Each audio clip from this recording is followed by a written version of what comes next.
Hello students, आज मैं आपको करवाऊंगा electricity chapter from class 10th। सबसे पहले हम बात करते हैं इलेक्ट्रिक चार्ज की। इलेक्ट्रिक चार्ज मैटर की प्रॉपर्टी होती है जिसकी वजह से वो इलेक्ट्रिक या मैग्नेटिक फील्ड में फोर्स एक्सपीरियंस करता है। और इलेक्ट्रिक चार्ज को रिप्रेजेंट करने वाले जो सबसे छोटे पार्टिकल्स हैं वो इलेक्ट्रॉन्स और प्रोटॉन्स होते हैं। इलेक्ट्रॉन्स रिप्रेजेंट करते हैं smallest unit of negative charge को और प्रोटॉन्स रिप्रेजेंट करते हैं smallest unit of positive charge को।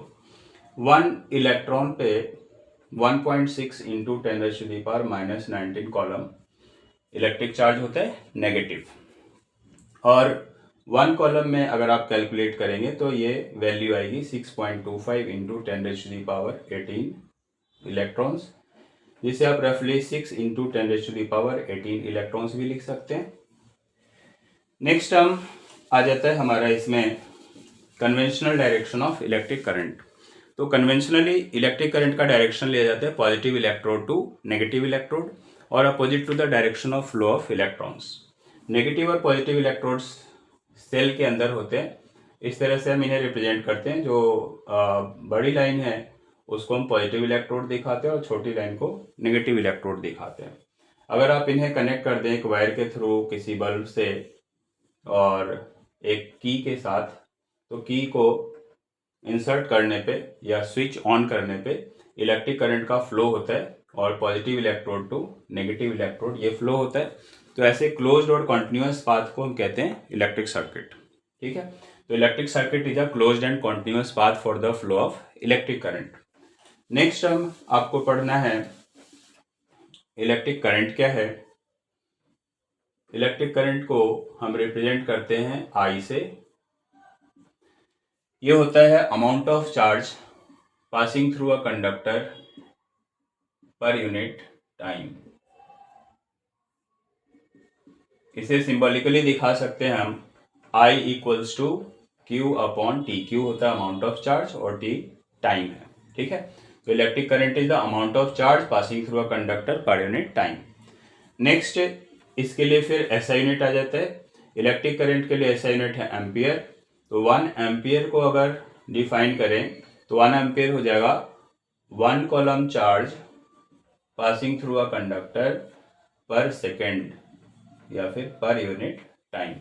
1 ampere is the electric current when 1 coulomb charge passes through a conductor per second. फिर इलेक्ट्रिक करंट को मेजर करने के लिए डिवाइस है, इसका नाम होता है ammeter. Ammeter is a device that measures electric current in the circuit. It is a low resistance device. Low resistance device कहने का मीनिंग होता है कि इससे इलेक्ट्रिक करंट का फ्लो इजीली हो जाएगा और इसे हमेशा हम सीरीज में कनेक्ट करते हैं, जैसे कि लो रेजिस्टेंस होने की वजह से एंटायर करंट एमीटर से पास हो जाए और वो उसे मेजर कर सके। नेक्स्ट अब है आपको पढ़ना पोटेंशियल डिफरेंस। पोटेंशियल डिफरेंस ये होता है work done to move unit charge from one point to another point across the ends of a conductor. Potential difference is the work done to move unit charge from one point to another point across the ends of a conductor. Potential difference के लिए symbol V होता है, work done के लिए W होता है और amount of charge के लिए Q होता है। तो ये फॉर्मूला बनता है इसका पोटेंशियल डिफरेंस का, V equals to W upon Q। इसकी यूनिट को अगर हमें डिफाइन करना हो तो पोटेंशियल डिफरेंस के लिए ऐसा यूनिट वोल्ट है। तो 1 वोल्ट के लिए क्या फॉर्मूला बनेगा यहाँ से, 1 volt equals to 1 joule upon 1 coulomb. 1 volt is the potential difference across the ends of a conductor when 1 joule work is done to move 1 column charge through it. Next हमें पढ़ना है इसमें V और I के बीच में relation क्या है, यानी पोटेंशियल डिफरेंस और इलेक्ट्रिक करंट के बीच क्या रिलेशन होता है। इस रिलेशन को हम एक्सप्लेन करते हैं ओम्स लॉ से। ओम्स लॉ क्या कहता है, ये VI रिलेशन को दिखाता है ओम्स लॉ। ये लॉ कहते हैं कि electric current passing through a uniform conductor is directly proportional to the potential difference if temperature remains constant. तो इस एक लाइन से आप इस लॉ की स्टेटमेंट याद रख सकते हैं। Electric current passing through a uniform conductor is directly proportional to the potential difference if temperature remains constant. इसी को आप ऐसे लिख सकते हैं कि V प्रोपोर्शनल टू I होता है, क्योंकि पोटेंशियल डिफरेंस की वजह से इलेक्ट्रिक करंट का फ्लो होता है किसी भी कंडक्टर से, और इक्वल करें हम इन्हें तो V इक्वल्स टू IR लिख सकते हैं। यहाँ पे R कांस्टेंट होता है, इस कांस्टेंट को हम कहते हैं resistance. R is a constant called resistance. ठीक है, तो ये ओम्स लॉ का मैथमेटिकल एक्सप्रेशन है जिसमें हमें R एक कांस्टेंट मिला। फिर ये R क्या है? रेजिस्टेंस किसी भी मटेरियल की प्रॉपर्टी होती है to oppose the flow of electric charge और इलेक्ट्रिक करंट थ्रू इट।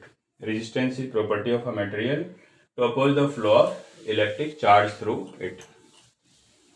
अब रेजिस्टेंस के बेसिस पे हम मटेरियल्स को कैटेगराइज करते हैं।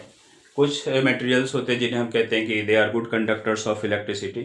गुड कंडक्टर मीनिंग होता है इसका कि उनका रेजिस्टेंस बहुत ही कम है, जैसे सिल्वर, कॉपर, एल्यूमिनियम, ये सभी गुड कंडक्टर्स इलेक्ट्रिसिटी के हैं।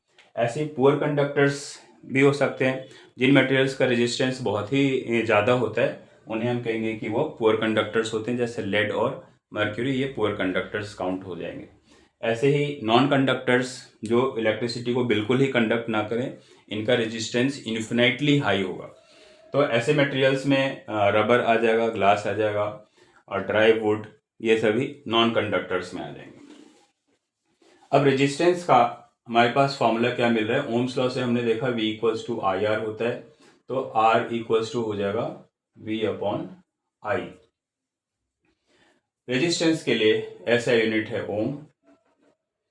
यहाँ से 1 ओम को डिफाइन करें तो ये हो जाएगा 1 वोल्ट अपॉन 1 एम्पियर, यानी कि 1 ohm is the resistance of a material when 1 ampere electric current passes through it on maintaining potential difference of 1 volt। ओम को हम इस तरीके से भी दिखाते हैं, ये सिंबल होता है ओम का। तो 1 ohm is the resistance of a material when 1 ampere electric current passes through it on maintaining a potential difference of 1 volt। अब रेजिस्टेंस को अफेक्ट करने वाले कुछ फैक्टर्स होते हैं। कौन कौन से फैक्टर्स हैं? तो फर्स्ट फैक्टर है length of wire. Length of wire, length के डायरेक्टली प्रोपोर्शनल होता है रेजिस्टेंस। लेंथ के डायरेक्टली प्रोपोर्शनल होता है। इसका मीनिंग क्या हो गया कि अगर सेम मटेरियल की 2 वायर है और उनकी थिकनेस भी सेम है, तो जिसकी लेंथ ज़्यादा होगी उसके रेजिस्टेंस की वैल्यू ज़्यादा होगी। ऐसे ही सेकेंड फैक्टर है area of cross section. Area of cross section और थिकनेस ऑफ वायर। तो एरिया ऑफ क्रॉस सेक्शन और थिकनेस का मीनिंग हो गया, जैसे ये मेरे पास, इसे अगर आप वायर कंसीडर कर लें तो ये जो इसका एरिया ऑफ क्रॉस सेक्शन इसे कहेंगे पाई आर स्क्वायर से आप इसे निकाल सकते हैं। तो area of cross section pi R square के इक्वल होता है, और इसके इन्वर्सली प्रोपोर्शनल होता है रेजिस्टेंस, यानी आर प्रोपोर्शनल टू 1/A हो जाएगा। थर्ड फैक्टर जो रेजिस्टेंस को अफेक्ट करता है वो है नेचर ऑफ मटेरियल। तो अभी आपने देखा कि रेजिस्टेंस के बेसिस पे हम मटेरियल्स को अलग अलग कैटेगरी में रख सकते हैं। तो कुछ मटेरियल्स जो होते हैं गुड कंडक्टर्स होते हैं, कुछ पुअर कंडक्टर्स होते हैं, कुछ इंसुलेटर्स या नॉन कंडक्टर्स होते हैं। तो हम ये कह सकते हैं कि different materials have different resistance to electric current, और इसके अकॉर्डिंग फिर हम उन्हें कह सकते हैं गुड कंडक्टर्स, पुअर कंडक्टर्स और नॉन कंडक्टर्स। ये 3 फैक्टर्स हमें पढ़ने। एक फोर्थ फैक्टर भी होता है टेम्परेचर। टेम्परेचर पे भी रेजिस्टेंस डायरेक्टली डिपेंड करता है। जैसे जैसे टेम्परेचर की वैल्यू बढ़ती जाएगी वैसे वैसे रेजिस्टेंस की वैल्यू भी बढ़ेगी। टेम्परेचर कम होने पे रेजिस्टेंस की वैल्यू भी कम हो जाएगी। फिर एक टेम्परेचर ऐसा आता है माइनस में जहाँ पर रेजिस्टेंस की वैल्यू 0 हो जाती है। उस कंडीशन में हम उस मटेरियल को सुपर कंडक्टर कहते हैं, यानी कि उसके रेजिस्टेंस की वैल्यू 0 हो जाएगी, तो वो फिर उससे इलेक्ट्रिक करंट का लॉस बिल्कुल भी नहीं होगा, तो वो सुपर कंडक्टर की तरह बिहेव करेगा। अब इन्हीं फैक्टर्स से हमारे पास एक नया टर्म आ जाता है रेजिस्टिविटी। जैसे अगर हमने अभी देखा कि रेजिस्टेंस डायरेक्टली प्रोपोर्शनल होता है लेंथ ऑफ वायर के, और इन्वर्सली प्रोपोर्शनल होता है एरिया ऑफ क्रॉस सेक्शन के। अगर हम इन्हें एक साथ लिखें तो लिख सकते हैं L अपॉन A। इसे इक्वल करेंगे तो फिर हमें कांस्टेंट लगाना पड़ता है, इसे हम रो कहते हैं, इस तरीके से दिखाते हैं, रो L अपॉन A। यहाँ पे जो ये कांस्टेंट आया रो, इसे कहते हैं हम रेजिस्टिविटी। ठीक है, अब क्योंकि ये कांस्टेंट है और रेजिस्टेंस से आपने इसे डिराइव किया, ऑब्टेन किया है, तो यहाँ रेजिस्टिविटी को अगर आप निकालते हो तो ये हो जाएगा R इंटू ए अपॉन एल। और रेजिस्टेंस से क्योंकि इसे आपने कैलकुलेट किया तो इसको कैसे डिफाइन कर सकते हैं, मैं बाकी सारी जो डायमेंशंस हैं उसे हमें यूनिट कंसीडर करना पड़ेगा। तो हम ये कहते हैं resistivity is equal to resistance of a conductor which is 1 metre in length and 1 metre square in area of cross section. Resistivity of a material is equal to its resistance, which is 1 meter in length and 1 meter square in area of cross section।